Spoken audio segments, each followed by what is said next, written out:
उनका भी प्रण था। नहीं, उनकी जो पुत्री थी वह भी मन ही मन श्री कृष्ण को प्रेम करती थी। हट थी उसकी कृष्ण से विवाह करने की। वह राजा आए, हाथ जोड़ करके कृष्ण से प्रार्थना की और अपनी पुत्री कृष्ण को देकर विवाह करके चले जाते हैं। 5वां विवाह मित्र वृंदा से हुआ और 6वां विवाह नग्न जात देश के नाम से राजा थे, उनकी एक पुत्री थी जिनका नाम था नग्नजित, नग्नजित से हुआ।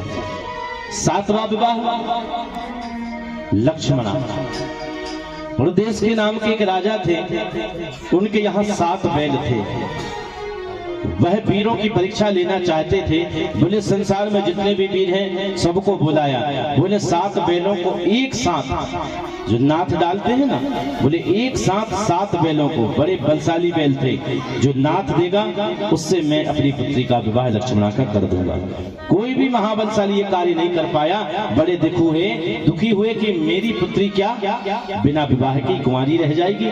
तो भगवान श्री कृष्ण ने जाकर के उन 7 बैलों को एक साथ न था और लक्ष्मणा से विवाह करके द्वारका आ गए।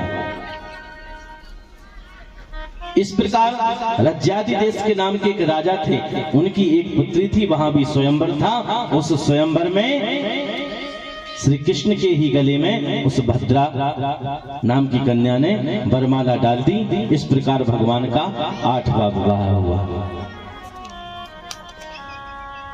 कितने विवाह हो गए भगवान के?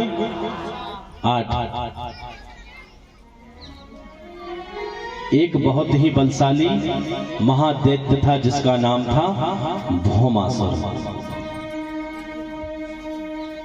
बहुत ही पापी अत्याचारी था। वह क्या काम करता था? किसी ग्राम में, किसी नगर में कोई भी कन्या दिखती, कोई भी राजकुमारी दिखती, उसका हरण कर लेता था और अपने कारागार में बंद कर देता था। धीरे धीरे करते हुए बहुत समय व्यतीत हो गया। उसने बहुत सी कन्याओं का हरण कर लिया और कैद करके रखा। भगवान को पता चला, भगवान को पता चला कि इसके पाप बहुत बढ़ गए हैं। एक दिन सत्यभामा को लेकर के वहां पहुंच जाते हैं। एक नरकासुर नाम का दैत्य था, भूमिपुत्र, उसके द्वारा वह पूरा राज्य बंधा हुआ था, वहां अंदर कोई प्रवेश नहीं कर सकता था। भगवान ने सर्वप्रथम उसका वध किया और जाकर के भौमासुर से युद्ध किया। युद्ध में उसको परास्त कर, उसको मारकर जो कन्याएं थी उन सबको वहां से, उसकी कैद से मुक्त करा दिया भगवान ने। अब भगवान ने कहा, हे कन्याओं, अब आप अपने अपने घर को जाओ। वह हाथ जोड़ करके कन्या कहती हैं, प्रभु हम कहां जाएं? आपने आकर हमारी रक्षा की, आपको बहुत बहुत धन्यवाद है, लेकिन अब हम जाएंगे कहां? कौन हमारा वरण करेगा? संसार में सबको पता है कि हम भौमासुर के कैद में थे। इस प्रकार कौन, किसका पुत्र, कौन सा राजकुमार हमें विवाहेगा? किससे विवाह करेंगे हम? जो उस राजा ने कन्याएं कैद में कर रखी थी वह कितनी थी? वह चाहता था कि जब 20,000 कन्याएं एक साथ हो जाएंगी, सबके साथ में एक मुहूर्त में विवाह करूंगा। वहां पर अभी कम थी, 16,100 कन्याएं हो गई थी। सभी ने हाथ जोड़कर भगवान से प्रार्थना की, तो भगवान ने उसी स्थान पर एक ही मुहूर्त में, एक ही साथ उन 16,100 कन्याओं के साथ में विवाह कर लिया। जब 16,100 कन्याओं से वहां विवाह किया तो अब भगवान के कितने विवाह हो गए? 16,108। 8 तो पटरानियां हो गई। 16,100 रानी जो भौमासुर की कैद से छुड़ाई थी वह हुई। इनका विवाह भगवान ने इनसे भी विवाह किया। इस प्रकार भगवान के 16,108 विवाह हुए। अब इतना भाई, अब इतने विवाह हुए हैं तो कितना बड़ा परिवार नहीं होगा भगवान का।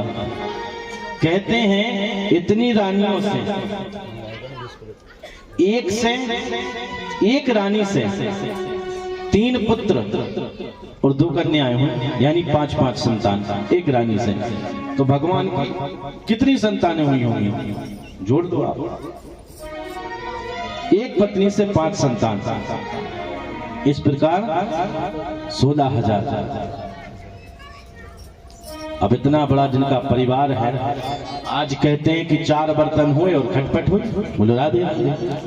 लेकिन भगवान का तो इतना बड़ा परिवार है साहब, और बड़े प्रेम से रहते हैं भगवान।